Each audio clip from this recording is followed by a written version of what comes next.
Hi everyone, and welcome to Pathfinder, presented by Payload, a leading digital media company in the space industry. I'm your host, Mo Islam, and today we're joined by Josh Steinman, the co-founder and CEO of Galvanick, a company building cybersecurity solutions to protect industrial infrastructure. This was a spicy one, so very excited to jump in, but first, a word from our sponsors. SpiderOak's Orbit Secure software is designed for hybrid space operators struggling to manage the chaos of securing data flow and access to and from tens of thousands of small satellites in low Earth orbit.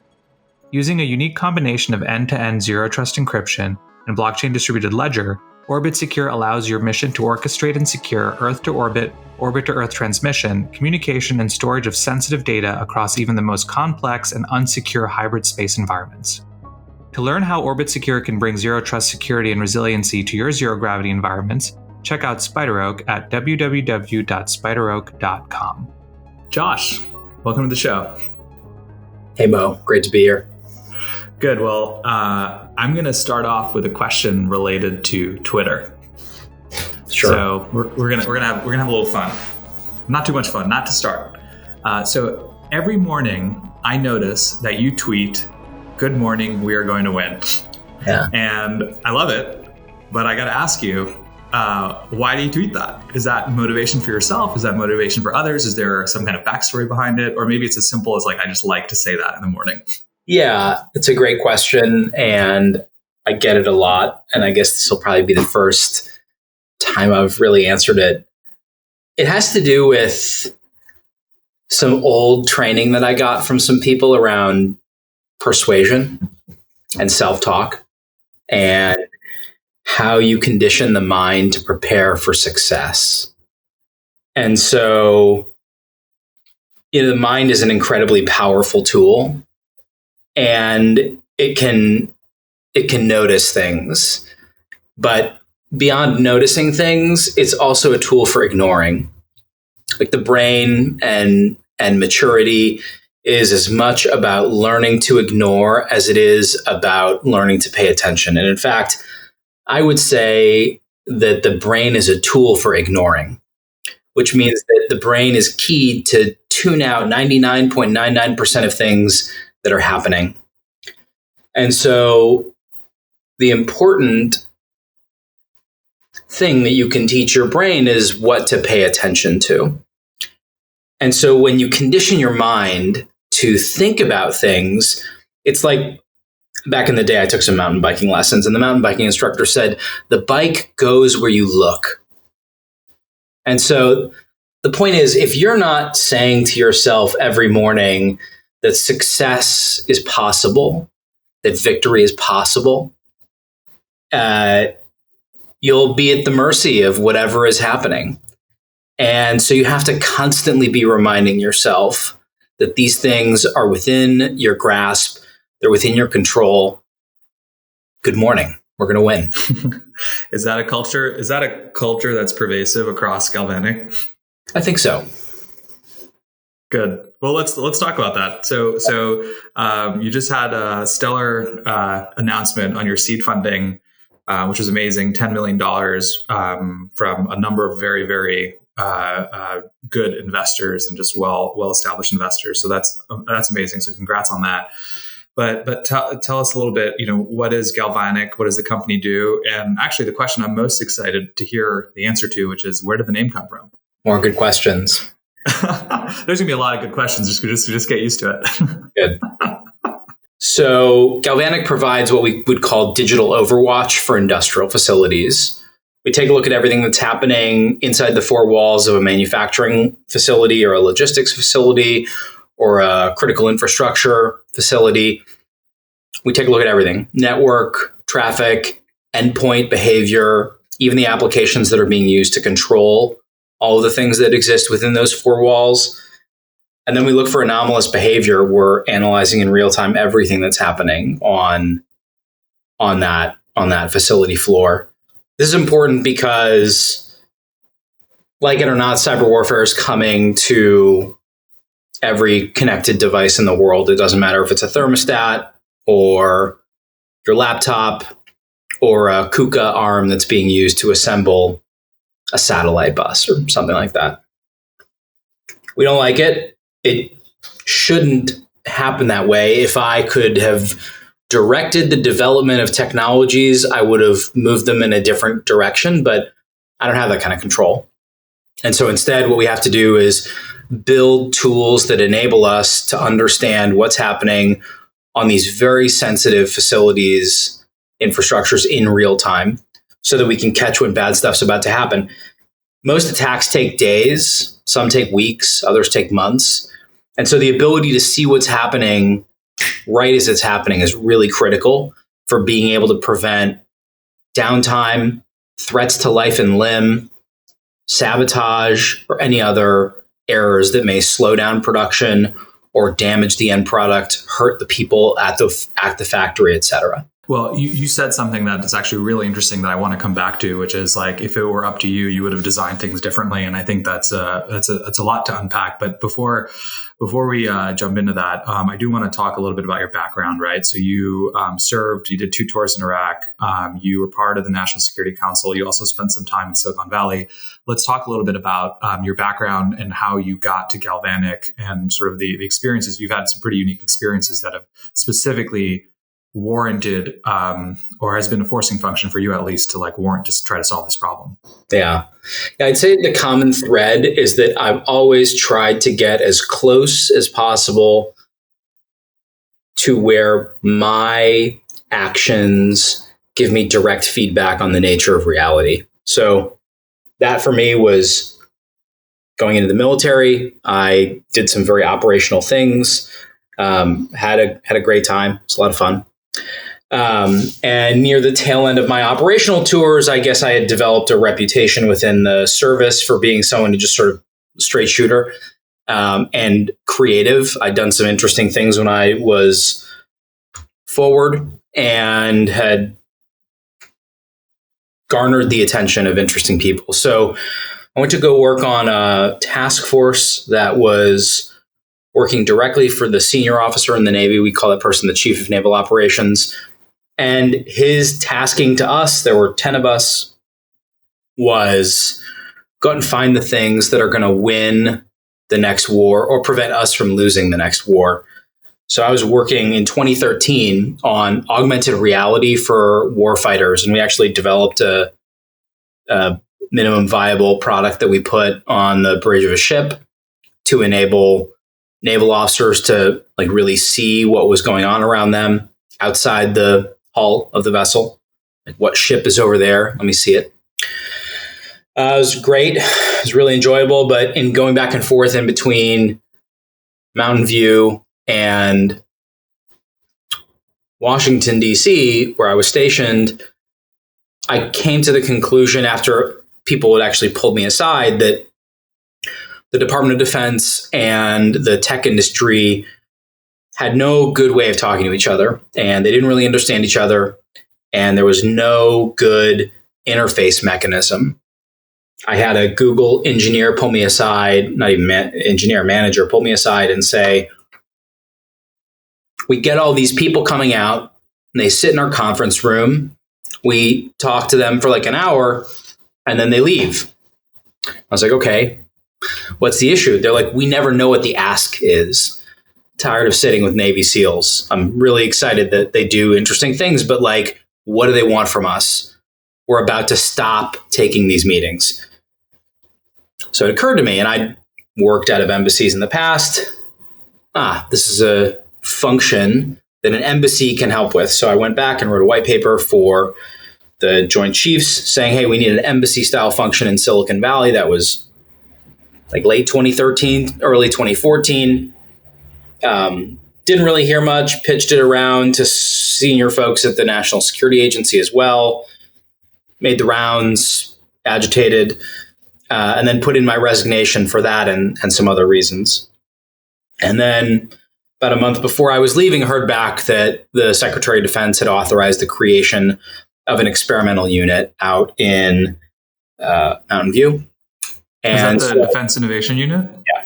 So as I got off active duty, I transitioned to the reserves and was able to be what we call in the Navy a plank holder at a unit that I was, in many ways responsible for. Obviously, there were a bunch of other people that were responsible for helping to make that happen as well. But I wrote one of the white papers that was used to justify its creation. So I left the military. I joined an early stage cybersecurity startup that had just gotten out of Y Combinator. I tried to do my own thing. I'd actually started a tech company that had failed in between there. And before that, I'd started a luxury CPG company, direct to consumer. So I'd been playing around with entrepreneurship. I'd been playing around with startups. But I went to a cybersecurity startup, did that for 2 years, and then got a phone call from an old boss, asked me to come back to Washington, help him staff the National Security Council, meaning like assign people to work there. And then, the short version of the story is ultimately he asked me to stay, and I thought about it and then decided to stay. And so I spent 4 years as the senior cyber policymaker in the United States government. So policy, incident response, operational coordination, essentially like the senior cyber person in the US government that looks out across every department and agency, whether it's the Department of Defense, Central Intelligence, State, Department of Energy, all of them rolled up to my office inside the White House in what we call the National Security Council, which is the way in which we coordinate all national security elements of the United States government. Can we can you just, because I'm certain this is not something that's very well known across the audience, but if you could just give us the 2 minutes on how the National Security Council actually coordinates across all of the different branches, I shouldn't say branches, but departments within the legislative branch. I should do like a Twitter thread on this or something. I actually gave a speech once trying to explain it. Yeah. The high level is this. Anytime you have like an agency doing something that it is solely responsible for, agency meaning like the Department of Defense, the State Department, it can just go off and do its own thing. That's fine. No one takes an interagency meeting about how a diplomat is going to take a meeting in France. But the minute that there are cross-agency, what they call equities, meaning like how should we deal with France, at that point, you have multiple agencies that have multiple opinions. Those agencies all roll up to members of the cabinet. A sub-element of the cabinet is called the National Security Council. Those are the cabinet members who have national security equities.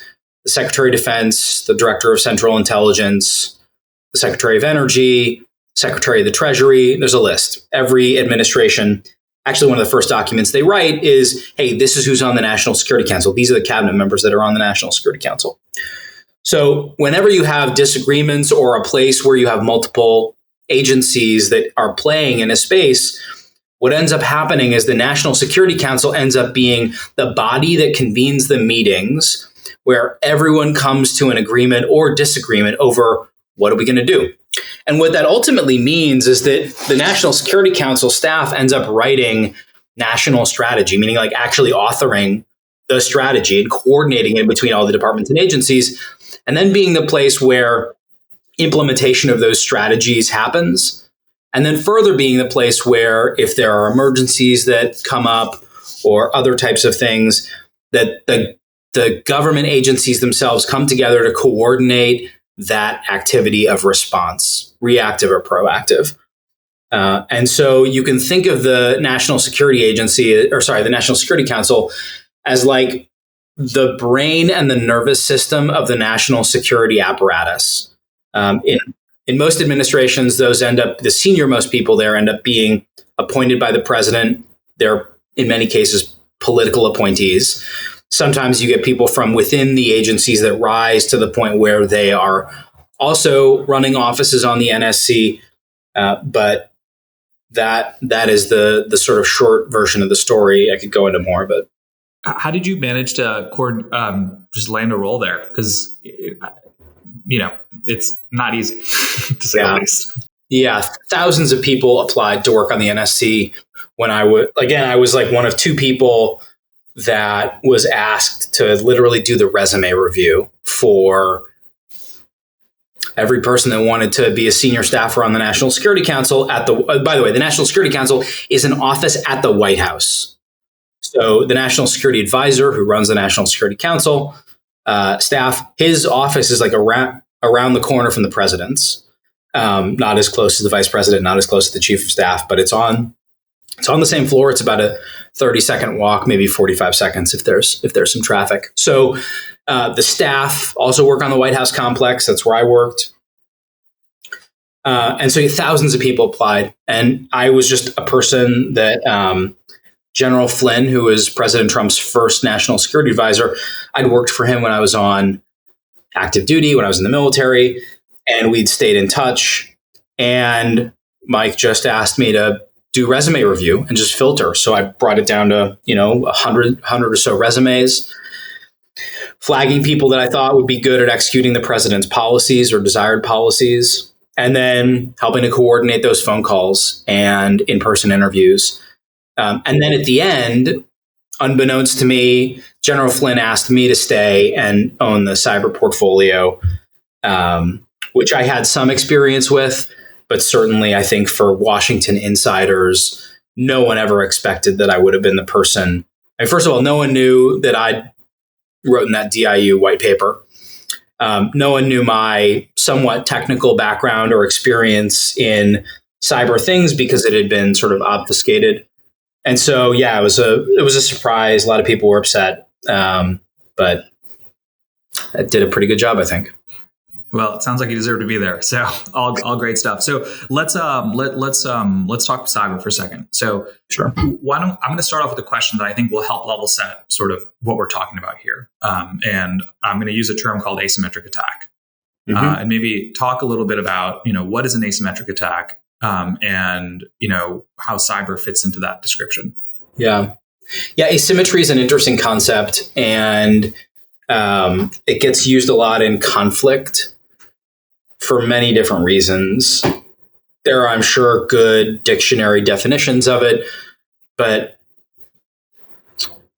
the best way to understand it, the way that I'll sort of explain it here is to symmetry is when you have, like you'll say like a face is symmetric because like the eyes are at the same level along the midline of the face, like the nose has similar characteristics. Like my haircut is not, right? It's not asymmetric. I'm parting it on this side and it goes over to this side. That's asymmetric. So when we think about conflict, you can think about like, what does symmetry and conflict look like?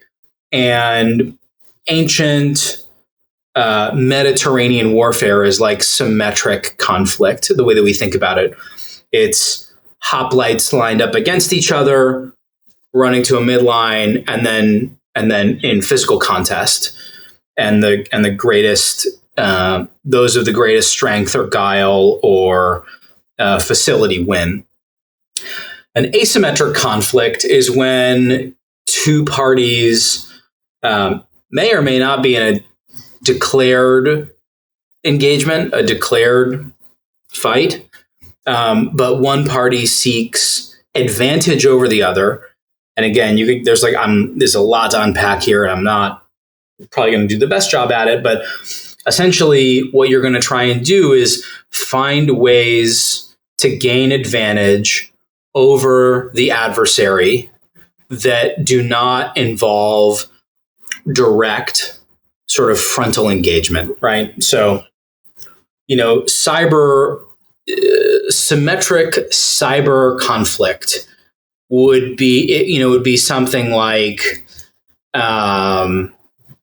if you go to DEF CON and there's like a capture the flag, this is really deep in the weeds, but capture the flag competitions in cyber are like, you get a whole bunch of teams, you put them on a local area network, you put like, and this is just one example that I'm sure there are others, you create another digital architecture that's on that network, like a server, a set of servers, something like that. Maybe a like virtual infrastructure that's on that network. And then you bury something deep within there and you say, may the best team win, go after the flag. There are other types of this as well. I'm sure the nitpickers will go at it in the comments and they'll certainly be right. But the point is you have multiple teams that they all know what's going on. The tools are available to them. Maybe you can even see what's going on and they're all going after the same thing. Everybody knows what's happening at the same time. Asymmetric conflict is like 2 weeks before, you're going to be You're going to be engaged in, you're going to be doing a capture the flag with this other team, and you go out and you put like malicious software on their computers that allows you to like see what they're doing. We'd call these like a key logger or something like that.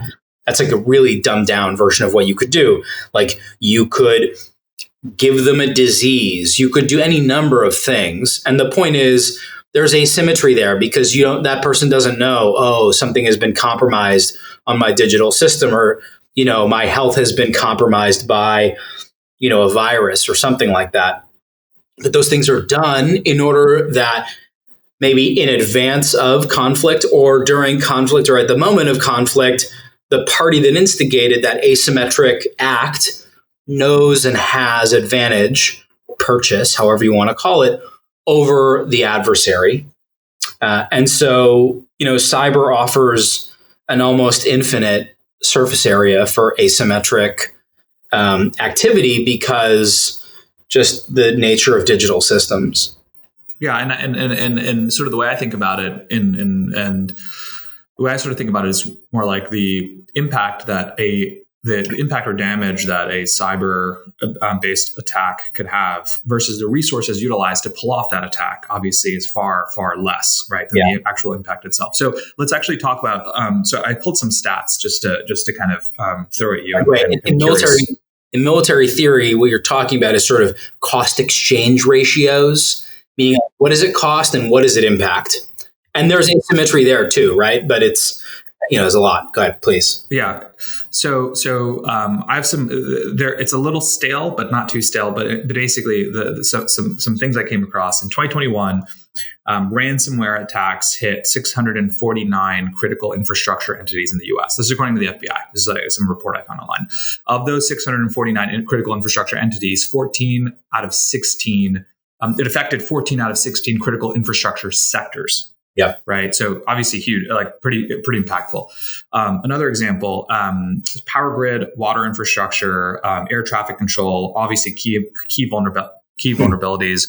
And I saw a report by the Federal Energy Regulatory Commission, FERC, that 30 out of 55,000 substations on the U.S. grid play a very critical role in providing power. And if just 9 of those 30 were actually taken offline, then you could see a massive scale blackout lasting months, right? So obviously this is a huge potential issue, but I'm curious, like, what are the types of critical infrastructure vulnerabilities that we face today? I mean, there's a lot. I'm sure there's a lot that we can talk about. Well, but what concerns you the most that you at Galvanick and the team are trying to solve first? We're like, hey, these are the sort of like, level 1 clear issues that we know we can go after and we can build a business around. Yeah. So what you've laid out is this strategic case for thinking seriously about this problem. And it's one that we buy into and I could talk about at length. I think the most important thing to talk about, though, is the business case for why someone would want to use or need to use Galvanick. And that is, there are less than 10,000 Americans and probably less than 20,000 people worldwide that are industrial cybersecurity specialists, meaning they understand how to secure industrial infrastructures against cyber attack, and then probably also the inverse, right? How to attack them.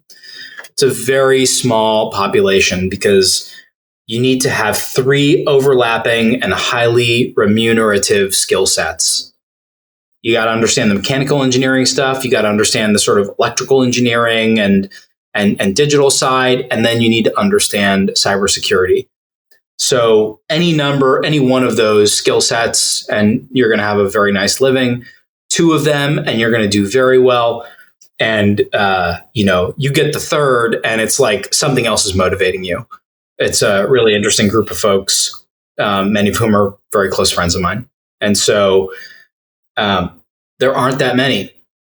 And the point is that really over the past 10 years, you can go back to, there's a great, I think it's on YouTube, but it's definitely a Wired magazine article.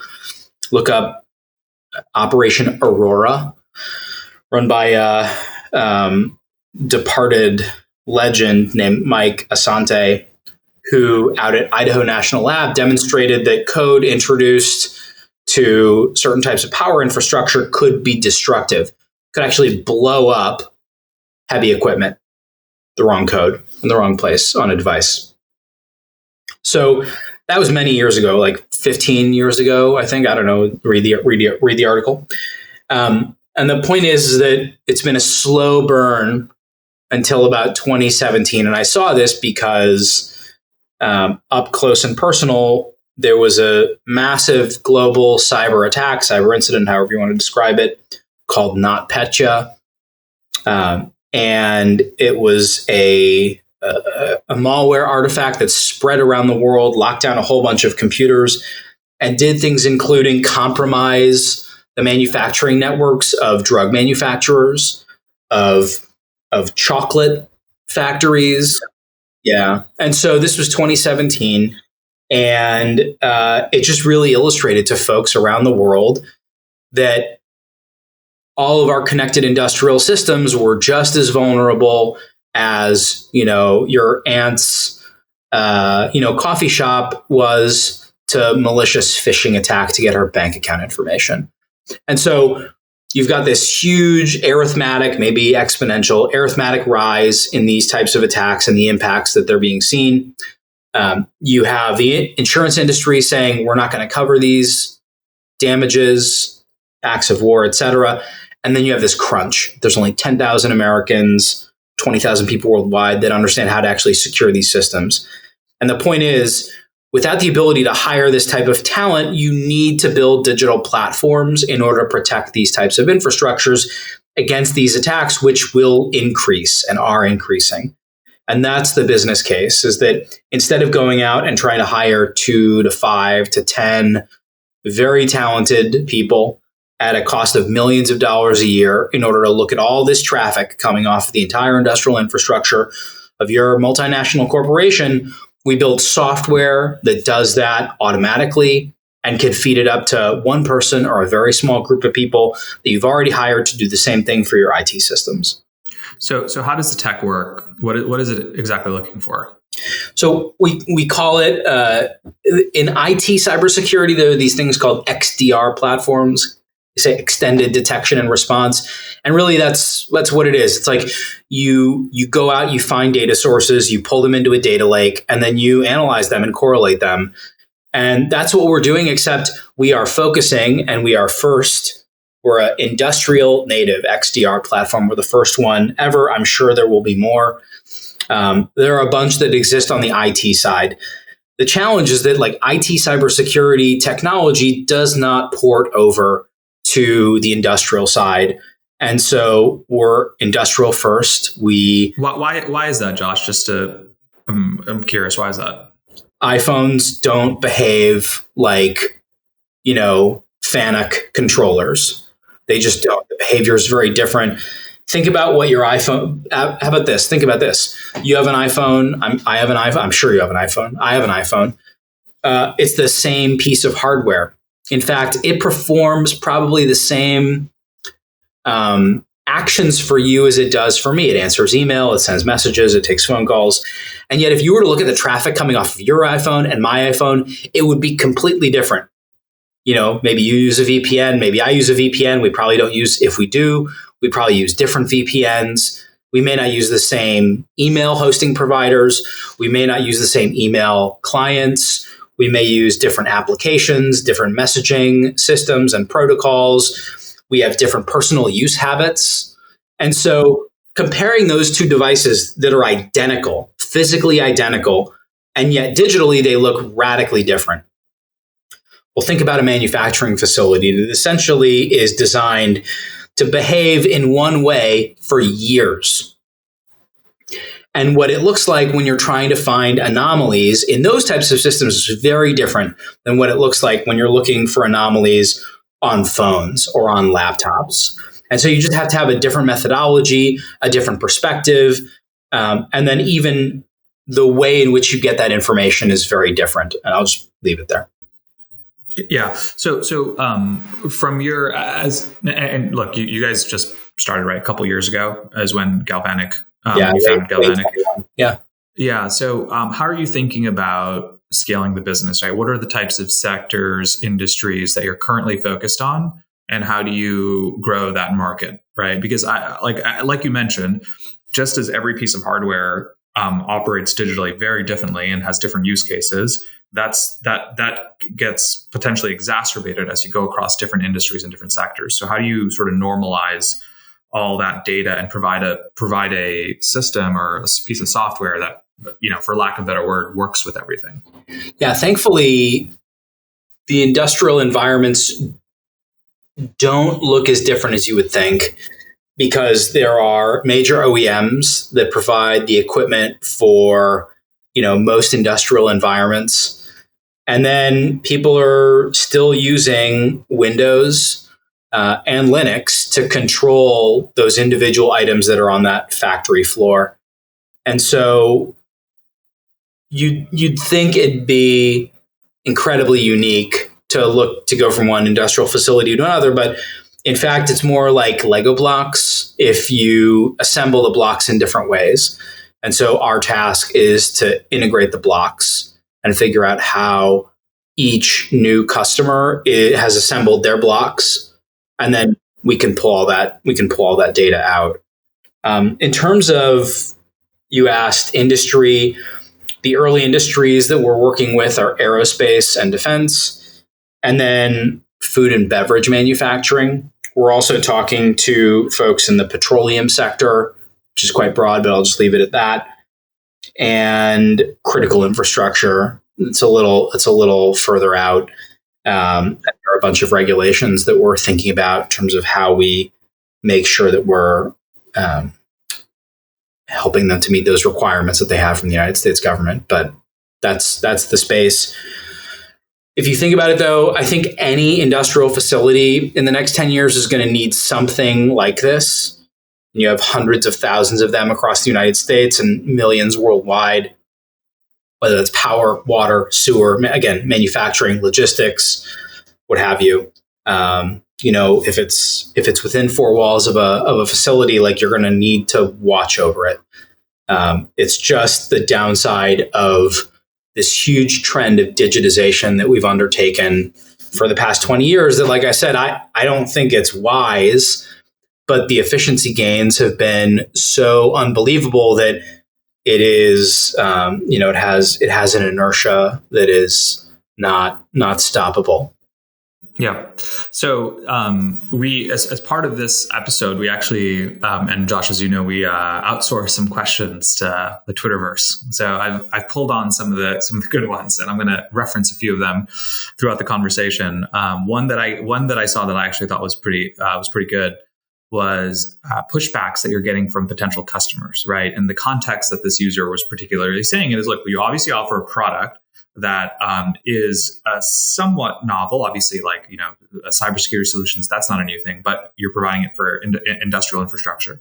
Mm-hmm. And from the perspective of, clearly customers do want to keep their facilities safe. So, like, what have been sort of initial customer pushback on the product?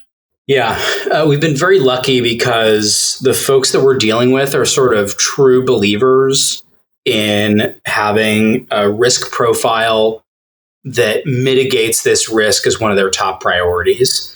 And not everyone is thinking about it. So I think for many folks, when they think about, and in cybersecurity, we have this concept called a threat model, meaning, like, what are you really concerned about? And what would those impacts be? And then how can we buy down on those risks? So for many folks, I think as we talk to them, like, they're thinking about things like two-factor authentication on emails and bank accounts. They're thinking about things like putting up firewalls. And they haven't yet started to think about the security of their industrial infrastructure. So they probably will, especially as their insurance carriers make it very clear that any damage that occurs there won't be covered under any type of policy that they have. But I think a lot of the feedback that we get from folks that are not interested to work with us now has to do with the fact that they just have other things that they're worried about. And I can't blame them, right? Like 2FA, firewalls, VPNs, network segmentation, this stuff is really important. And frankly, we do recommend that people do that stuff before coming to work with us. Like the most low-hanging fruit is really important. Cybersecurity is like running away from a bear, right? You don't have to be faster than the bear. You got to be faster than the other guy. And so that's probably the biggest barrier to us working with folks. The folks that we are working with, they're operating according to best practices, right? It's like a good indicator. I love talking to these companies that we're working with because in many cases, they really know what they're doing. And they've done all the basics, and they're like, look, we've done all the things that I described before and more. And they're like, and now we're concerned about, and it's because they have nation state interests. And now we're concerned about like understanding what people might want to do on our manufacturing, on the manufacturing networks, on the thing that actually makes us money, is the unique differentiator. And so, I think for folks that aren't there yet, you got to do the basics. And we've put out some material in order to try and help people get there. We did a happy hour and maybe last year, and we put out like a little like flight card thing. It was like 20-page guide, laminated guide. It looked like a mission card, for Navy pilots. About like what you should be doing at every phase, like pre-seed and seed and A and B. But yeah, do the basics first, and then we'll talk. Is my message. Yeah, no. So another audience source question. This one I'm sure you get a lot. So let's talk generative AI for a second, and how you think that's going to change cyber attacks, and over the next few years, and how is Galvanick going to adapt to a fairly rapidly changing environment right now? Yeah. I'm sure it will. I've seen people play around with it already in like CTFs, where they have it writing what we call glue code, meaning like the stuff that, hey, generate me a string that does X or whatever, where X is like a known thing. In terms of finding vulnerabilities, I haven't seen anything yet. In terms of being able to autonomously sort of like roll through, an IP range and look for things, I haven't seen anything yet. I'm sure we'll get to that point, but for right now, it's like I just want people to like do the password management thing, do the network segmentation. Please do the basics. Yeah, we're certainly thinking about it internally, and we're creating data structures that we think will enable us to capitalize on these technologies in the next year to year and a half, a lifetime in a startup's, in a startup cycle. But we are, you got to do the basics first. And especially in order to protect people's infrastructures, like we need to be able to correlate activity. That's what we're doing. And that's the value, because that's the thing that if you don't use us, you're going to need a team of 10 from like a internal team or a, global consulting team to look at all this stuff and figure out if bad things are happening. And we're a lot cheaper than both. Yeah. Let's take a quick break, Josh. I'll let you grab a coffee. And when we're back, I want to talk a little bit more about geopolitics, our favorite topic. Space is the new frontier for cybersecurity. To quote the commander of the U.S. Space Force's Operations Command, cyber threats are unfortunately the soft underbelly of our global space networks. SpiderOak, the leader in space cybersecurity software, is dedicated to providing space operators with the solutions they need to protect hybrid space systems. Their Orbit Secure software uses a unique combination of end-to-end zero-trust encryption and blockchain distributed ledger, allowing missions to orchestrate and secure Earth-to-orbit, orbit-to-Earth transmission, communication, and storage of sensitive data across even the most complex and unsecure LEO and hybrid space systems.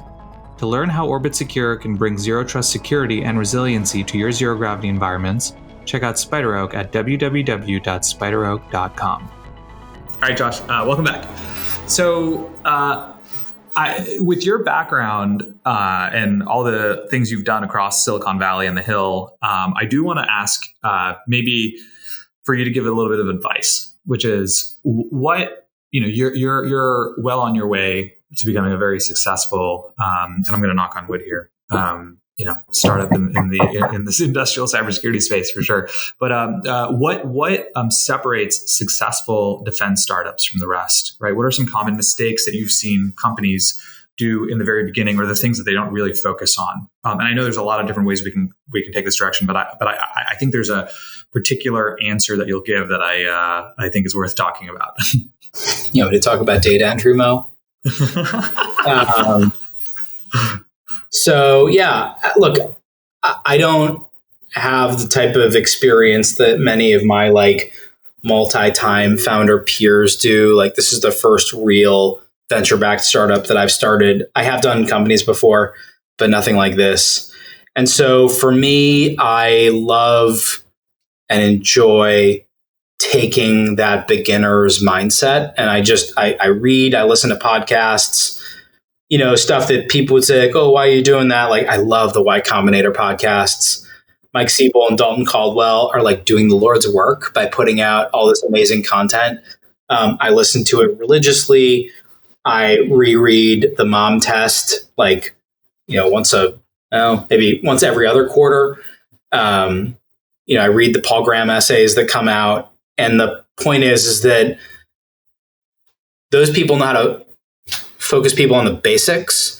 And to me, every day that I focus on the basics is a day that I feel like I'm doing the right thing. And that means every email that I get asking myself, is there information that I can put into my database system from this email? What do I need to be doing? Who do I need to be following up with? Just these really basic things. And it's almost there are days where, the mind, you sort of feel adrift. What am I doing today? And then you just go back to the basics, and it's I need to be emailing customers, setting up calls, understanding what their needs are, talking to the people that we're setting up pilots with, X, Y, Z, all these very basic things. And it's you just do the work. And even when it feels like that's not paying dividends, I can tell you that over the long run, it accretes. Yeah, no, that's a great point. So I want to take a step back to a point that you made at the very, very beginning of the pod, which is this thought about how, if it were up to you, mentioned, and I'm sure I'm misquoting you in a way.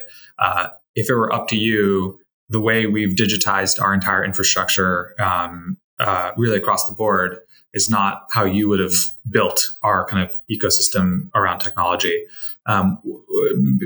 What prompted you to say that? Is that a learning that you've sensed from other governments and other countries that have taken different approaches? Or I'm kind of curious how you think about that alternative scenario. Yeah. So to me, I think about the AK-47 as one of these perfect technologies. It can be used by nearly anyone. It can be beat up, buried in the mud, pulled out, still works. You can make it in a very austere environment. It's very simple to assemble, etc. And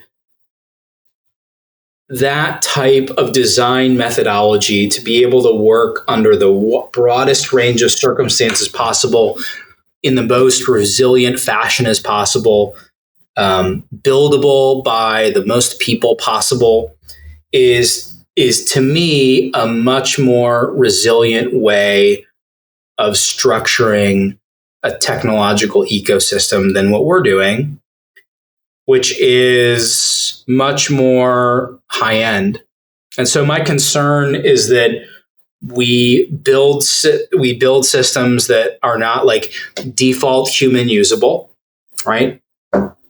We build systems that may or may not fail in a smart way.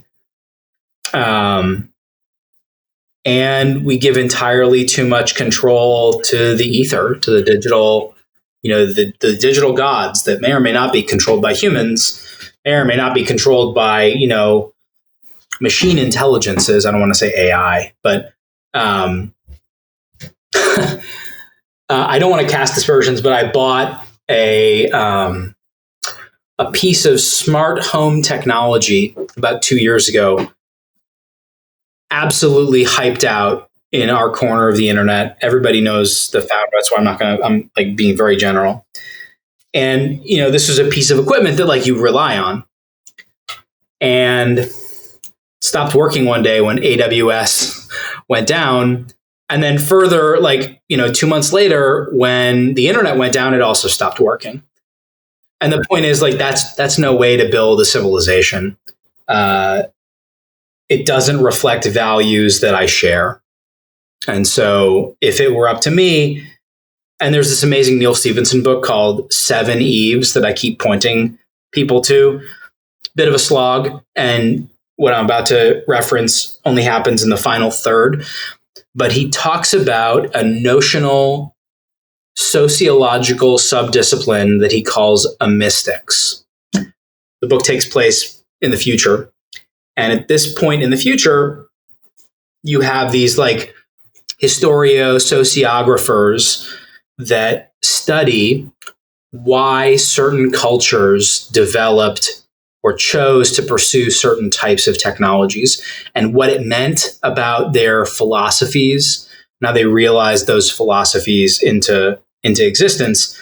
And the word amistics comes from the Amish, who have a very precise way in which they adopt technology. There's an evaluation period and they ask, will this or will this not promote our way of life? And if the answer isn't yes, they don't take it, which is why they do flip phones, but not, smartphones, which is why they'll take the bus, but they won't own cars. I mean, there's various subgroups, but this is a conscious decision that they make. And we just don't have anything like that in our civilization. And I don't think it's good. I'm not sure there's anything you can do to change it. I've thought about it a lot. But I think that it creates systemic fragility. And that's my biggest concern.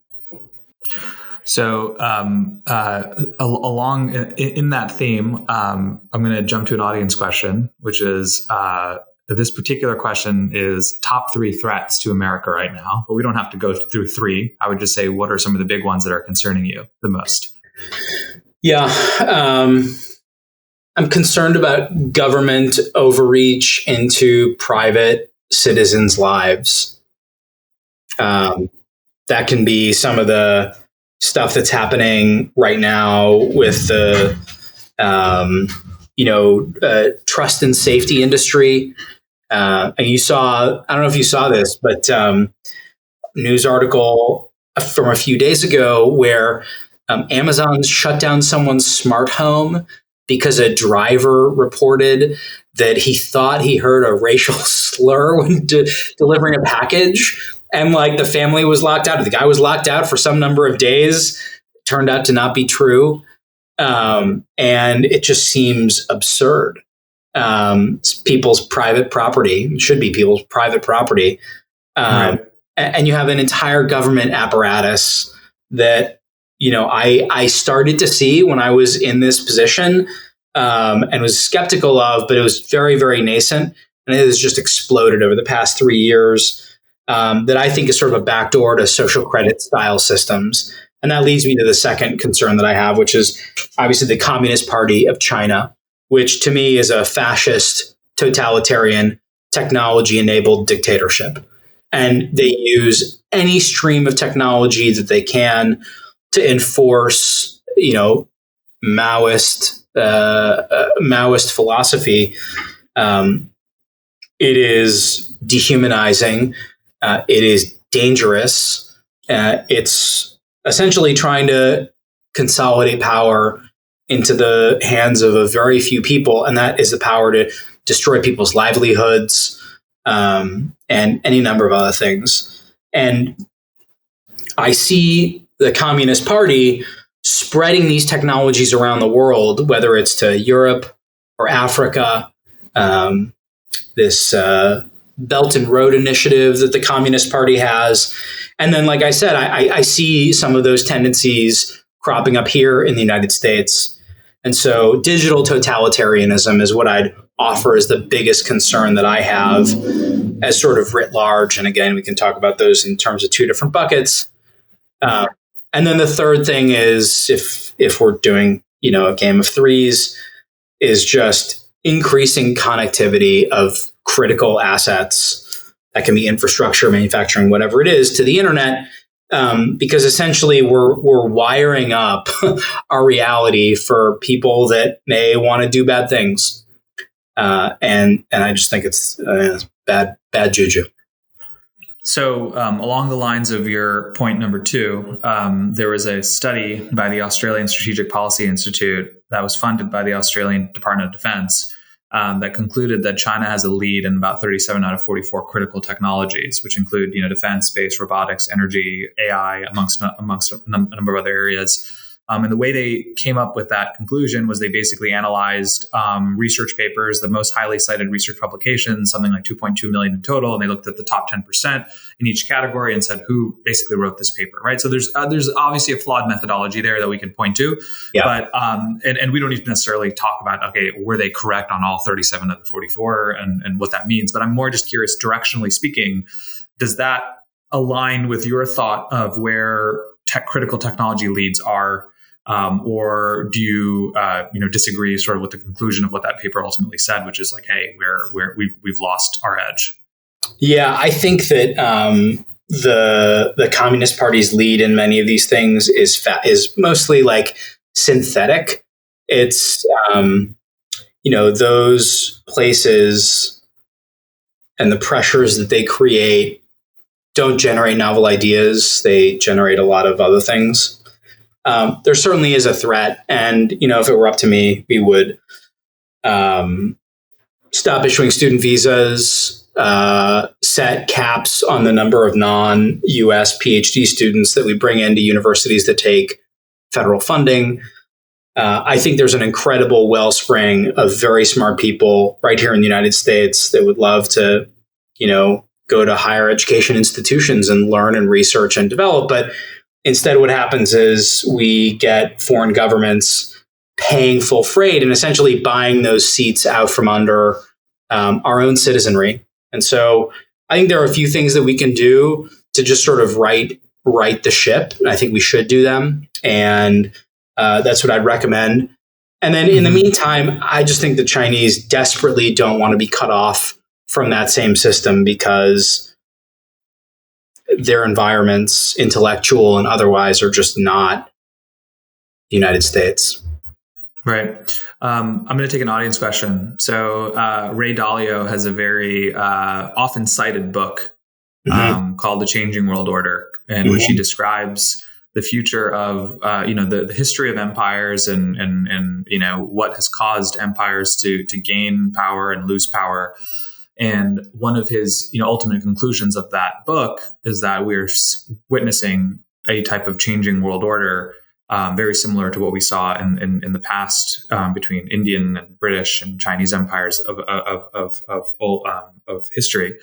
And his conclusion is that the U.S. empire is on a decline versus the Chinese empire, which is on the rise.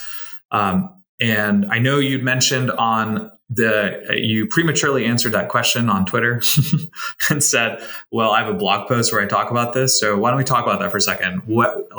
I know you disagree with Ray, with Mr. Dalio, but I'd love to hear sort of your perspective on that. Yeah, I think he's talking his book, which is, perfectly reasonable. If I had, the LPs that he had, I'm sure I'd, want to make them happy as well. I think that reality is a contest. You wake up every day and you act in response to the things that you're seeing. And I don't think that American decline is inevitable. In fact, I can tell you that in several sectors, I undertook quixotic paths that people said, like Don Quixote, like, oh, you're tilting at windmills to go after that. There's no way that you'll be able to stop X, Y, or Z.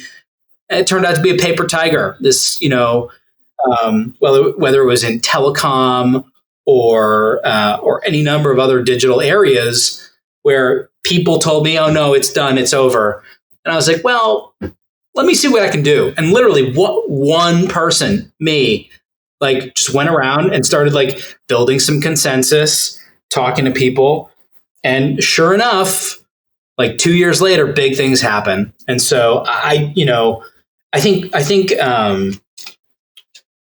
the game that finance people play is to think about inertia and to think about where things will go if unaffected, because that is like very easy to evaluate, or at least it's easier than thinking, well, what if someone with force of will shows up and doesn't agree? It's like, so that's great. Like, I hope he does well for his limited partners, and I wish him the best personally. But all you need is like 50 to 100 really driven people, and you can do an incredible amount. And that tweet thread that I put up last night about U.S.-China trade relations, there were like 15 of us in the admin who were like, "This is a bad idea. Like, we need to write policy that is in the best interest of the American people." And my small part was in supply chain and telecom. And like, sure enough, like, yeah, you can move mountains. Like, it's actually freaking possible. And so, Roy, whatever he wants to do, like, good on him. But like, I mean, aside from make money, what has he ever done in his life? Like, I'm sure philanthropy, all these things, I'm sure he has fundraising boats, but like, put him in the middle of somewhere without his resources, show me the initiative that you've taken in order to change something significant, aside from just trading. And like I said, I'm sure he's a nice guy, but I just don't think that his brain is keyed to think about how men of power and will and initiative can change the world. Yeah. Well, so let's flip back to cyber just to kind of wrap things up here. As we think about the next 5 to 10 years, like, how do you see the cyber security sort of industry evolve? And I ask that really more from a perspective is I know that the U.S. has a new cybersecurity architecture that they're working through, and I would love to hear your thoughts on how I think penetrative or real that would be. Like DoD's plan, they're doing a zero trust approach by 2027, or so they say. What does cyber look like over the next 5 to 10 years? How's the government looking at it, and how's Galvanick? How are you positioning Galvanick? Look, I think we're going to see a lot of more of the same, and some of these big challenges are just getting large organizations, whether those are government organizations or commercial organizations, to do the basics. And whether it is patching, software or checking for vulnerabilities in code bases. Right now, a lot of those activities are done manually. I think we're seeing a lot of technologies and companies that are being built that are automating some of these more basic things. I personally invested in a few of these companies because I think they're cool. And so, yeah, I think like the next few years, there's just going to be a lot of like increasing automation, but automation focused on the basics. In terms of like zero trust and other things that get thrown around, like quantum resistant cryptography, I think in many cases, those are structural decisions that are important. I'm glad they're happening. I was a supporter of them when I was in that seat. In fact, the current cyber strategy is about 70% the same as the cyber strategy that me and my team architected back and published back in 2018, which I was glad to see. There's some political stuff in the new one that I think is very strange, but that's their prerogative. And elections have consequences. But yeah, for that high end stuff, like it's decisions that are getting made around procurement and like what encryption algorithm are we using, et cetera. Some of that stuff's like not what I would call like it's not things that people in big organizations are making decisions around every day. Right. It may be a sporadic decision, like, hey, are we going to, make this decision to move to a new encryption algorithm that the National Security Agency and the National Institute for Standards and Technologies have agreed is resistant to, new strains of malware or whatever. But those are sort of not the everyday things that people are worried about, which is, again, the basics. If a company or team wants to get in touch with your team, how do they do that? Just go to galvanick.com and we've got a intake form right there. Feel free to drop us a note. Obviously, like, my DMs are open. My Twitter is somewhat spicy because I don't hold back. But yeah, go to the website. That's probably the right thing to do. Galvanick.com. GALVANICK. You did ask me about who. Where the name came from, and I'll just say it's an Easter egg. And if anyone recognizes it, drop me a DM. There you go. Hey, last question. What's your TikTok handle in case anyone wants to reach you there? TikTok Delenda S. I'm not even gonna. I was like, I'm not even gonna go there. We don't even need to go on that topic. TikTok Delenda S. There you go. Josh, thanks so much for being on the show. Thanks, Mo. Great chatting. Thanks to you. Yep.